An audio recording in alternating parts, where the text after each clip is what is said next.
Hello, good morning class ninth. हम लोग कर रहे थे आपका पाठ 7 सवैया, जिसके कवि हैं रसखान जी।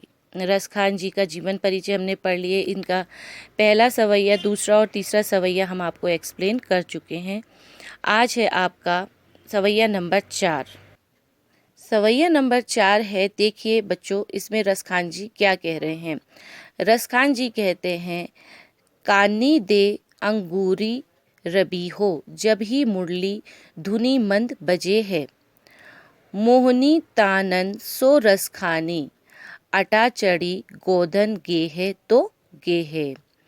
तेरी कहाँ सिगरे ब्रज गोलनी, काल ही कोहू कितनो समुझे है। मायरी व मुक्की मुस्कानी, समहारी न जेहे न जेहे न जेहे।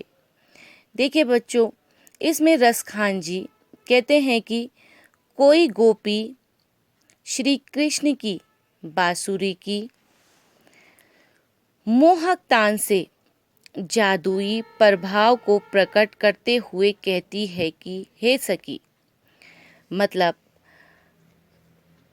श्री कृष्ण की बांसुरी की जो आवाज़ है उसमें खोकर एक गोपी कहती है कि ए सखी, जब भी श्री कृष्ण बांसुरी की मधुर धुन को धीमे धीमे स्वर में बजाएंगे, तब मैं अपने कानों पर उंगलियां रख लूंगी और अपने कानों को बंद कर दूंगी, ताकि बांसुरी की मधुर तान मुझ पर अपना जादुई प्रभाव न डाल सके। मतलब अपने कान बंद कर लूंगी तो वो आवाज़ मेरे अंदर नहीं आएगी, और जो बांसुरी की जादुई आवाज़ है वो मुझे अपने वश में नहीं कर पाएगी। फिर चाहे वे रस की खान कृष्ण अट्टालिका पर ऊपर चढ़कर भी मोहित तान बजा रहे हो तो कोई बात नहीं।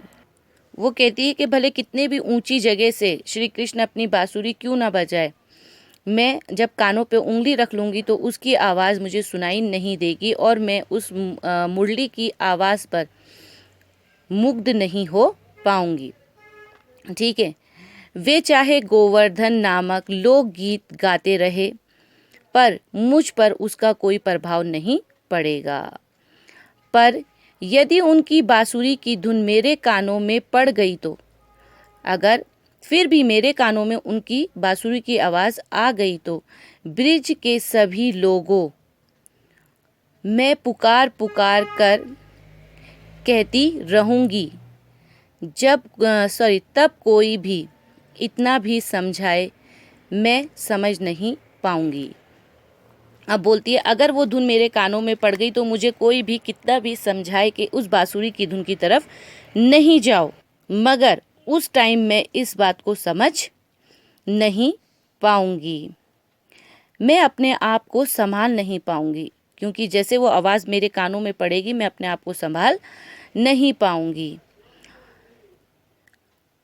इस सवैये का भाव ये है कि गोपियाँ कहती हैं कि हम श्री कृष्ण की जो मधुर बांसुरी की धुन है उसको जब तक अपने कानों पे महसूस नहीं करेंगे, उसको सुनेंगे नहीं, तब तक तो ठीक है, हम अपने आप को नियंत्रण कर सकते हैं। लेकिन अगर वो धुन हमारे कानों में पड़ गई तो हम इसके बाद अपने आप को रोक नहीं सकते, क्योंकि उस वक्त हमें हमारे शरीर पर कोई नियंत्रण नहीं रहता।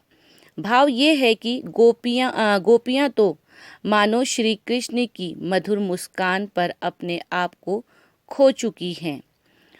उनका हृदय अब उनके बस में नहीं है। वो पूरी तरीके से श्री कृष्ण के रूप में उनकी मुस्कान में खो चुकी हैं।